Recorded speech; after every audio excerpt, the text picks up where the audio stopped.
Oke, uang pensiun untuk karyawan swasta. Ini sebenarnya nggak ada ya.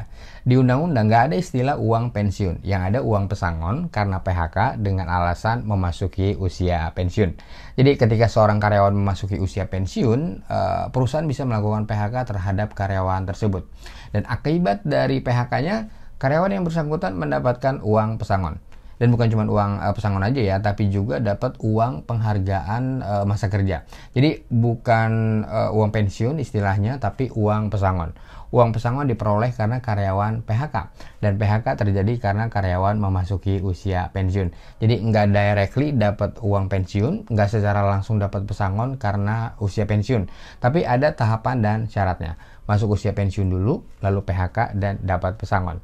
Nah, berapa tahun batasan usia pensiun sehingga seorang karyawan bisa dikatakan memasuki usia pensiun, dan gimana cara ngitung uang pesangonnya? Kita bahas.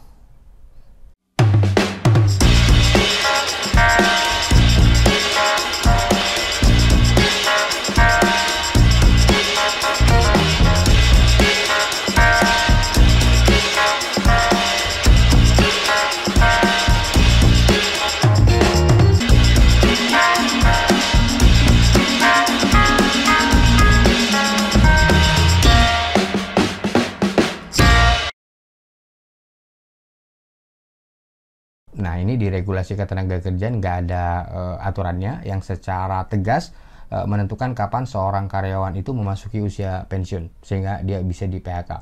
Aturannya secara umum mengenai PHK pensiun ini ada di PP 35 2021 di pasal 56. Di sana ditentukan bahwa pengusaha dapat melakukan PHK terhadap karyawannya ketika memasuki usia pensiun. Jadi PHK dengan alasan pensiun. Berapa usia pensiun yang dimaksud? Ini nggak ada aturannya, baik di PP 35 2021, di Undang-Undang Cipta Kerja maupun di Undang-Undang Ketenagakerjaan. Tidak ada aturan tegas di regulasi ketenagakerjaan tentang berapa batas usia pensiun. Kalau di undang-undang lain mungkin ada ya, tapi definitif, terbatas, hanya untuk kepentingan tertentu. Misalnya batas usia pensiun di PP 45 tahun 2015, di pasal 15-nya. Mulai 1 Januari 2019, batas usia pensiun 58 tahun, tapi batas usia pensiun ini terbatas berlaku hanya untuk program jaminan pensiun, untuk karyawan yang mengikuti program jaminan pensiun saja. Tidak berlaku untuk pekerja pada umumnya. Begitu juga di Undang-Undang ASN, Undang-Undang Nomor 20 tahun 2023, di sana ditentukan batas usia pensiun ASN 60 tahun dan 58 tahun untuk jabatan manajerial dan 58 tahun untuk yang jabatan non-manajerial. Tapi sekali lagi ini hanya berlaku untuk ASN ya, objeknya ASN dan bukan karyawan swasta. Jadi kesimpulannya, peraturan mengenai ketenagakerjaan itu tidak mengatur batasan usia pensiun untuk karyawan swasta. Nah, karena nggak diatur, maka perusahaan dan karyawan bisa menentukannya sendiri berdasarkan kesepakatan karyawan dan perusahaan. Kapan batas usia pensiunnya? Kesepakatan itu bisa dimasukkan ke dalam perjanjian kerja atau peraturan perusahaan, atau kalau ada di PKB ya, perjanjian kerja bersama. Nah, berdasarkan aturan usia pensiun di dalam perjanjian kerja dan peraturan perusahaan inilah kemudian bisa dilakukan PHK karena pensiun dan hak-haknya dilaksanakan. Tapi seringnya di banyak perusahaan, baik di perjanjian kerja maupun peraturan perusahaannya itu kadang nggak dimasukin ya aturan mengenai pensiun ini. Jadi seringnya di perjanjian kerja dan PP juga nggak diatur tuh batasan usia pensiun. Nah, balik lagi, kalau di perjanjian kerja dan peraturan perusahaannya itu nggak diatur batas usia pensiun, maka usia pensiun ini bisa disepakati kemudian oleh karyawan dan perusahaan. Misalnya seorang karyawan memasuki usia 56 tahun. Di perjanjian kerja dan peraturan perusahaannya tidak diatur batasan usia pensiun. Lalu perusahaan menawarkan kepada karyawannya yang berusia 56 tahun ini untuk melakukan PHK dengan alasan pensiun. Kalau karyawannya setuju, pensiun bisa dilaksanakan. Tapi kalau karyawannya nggak setuju, ya nggak bisa dijalankan. Lalu sebaliknya, karyawannya misalnya yang mengajukan usulan pensiun, ini juga harus dengan kesepakatan perusahaan. Nah, kalau di perjanjian kerja dan peraturan perusahaannya itu udah clear aturan pensiun ini, atau perusahaan dan karyawan sudah sepakat, maka berikutnya tinggal dilakukan pemutusan hubungan kerja PHK antara perusahaan dan karyawan. Alasannya karena pensiun tadi, dan karyawan mendapatkan hak-haknya. Hak-hak karyawan ini yang di PHK karena pensiun, kalau sesuai pasal 56 PP 35 2021, itu ada uang pesangon, uang penghargaan masa kerja, dan uang penggantian hak. Uang pesangon 1,75 kali pasal 40 ayat 2, uang penghargaan masa kerja 1 kali ketentuan pasal 40 ayat 3, dan uang penggantian haknya sesuai pasal 40 ayat 4. Jadi 1,75 kali atau 1 kali itu adalah faktor pengali ya. Untuk uang pesangon dan uang penghargaan masa kerja, faktor pengali ini besarnya ditentukan sesuai dengan alasan dilakukannya PHK, yaitu pensiun. Kalau alasan PHK-nya lain, misalnya bukan pensiun, misalnya PHK karena efisiensi, ini nilai faktor pengalinya bisa jadi berbeda. Nah, faktor pengali ini dikalikan dengan uang pesangon sesuai masa kerja karyawan. Jadi cara ngitungnya bertahap ya, ada 2 tahap. Pertama, hitung dulu uang pesangon dan uang penghargaan masa kerja karyawan pensiun ini sesuai masa kerjanya. Kedua, hasilnya kemudian dikalikan dengan faktor pengali sesuai alasan dilakukannya PHK. Jadi hitung dulu sesuai masa kerjanya, lalu dihitung lagi sesuai alasan dilakukannya PHK. Untuk langkah pertama, besarnya uang pesangon dan uang penghargaan masa kerja sesuai masa kerjanya. Ini diatur di pasal 40 ayat 2 dan ayat 3. Untuk uang pesangon ini perhitungannya untuk masa kerja kurang dari 1 tahun 1 bulan gaji, masa kerja 1 sampai 2 tahun 2 bulan gaji, masa kerja 2 sampai 3 tahun 3 bulan gaji, dan seterusnya.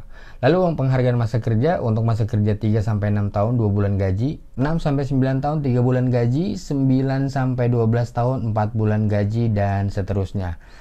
Jadi dihitung dulu uang pesangon dan uang penghargaan masa kerjanya sesuai masa kerja karyawan berdasarkan rumus tadi. Kemudian hasilnya dikalikan dengan faktor pengali tadi sesuai alasan dilakukannya PHK, yaitu pensiun. Ini diatur di pasal 56 di PP 35 2021. Untuk uang pesangonnya 1,75 kali uang pesangon sesuai pasal 40 ayat 2, dan uang penghargaan masa kerjanya 1 kali uang penghargaan masa kerja sesuai pasal 40 ayat 3 tadi. Oke, supaya lebih jelas kita hitungnya pakai contoh aja ya. Misalnya Pak Robert adalah karyawan lama di perusahaan, sudah bekerja 22 tahun untuk perusahaan, dan sekarang usianya memasuki 57 tahun. Oh ya, gaji terakhirnya di perusahaan Pak Robert ini 12 juta per bulan, ini tanpa tunjangan. Nah, sesuai peraturan perusahaan, usia pensiun ditentukan 57 tahun. Jadi ketika usia 57, Pak Robert memasuki usia pensiun.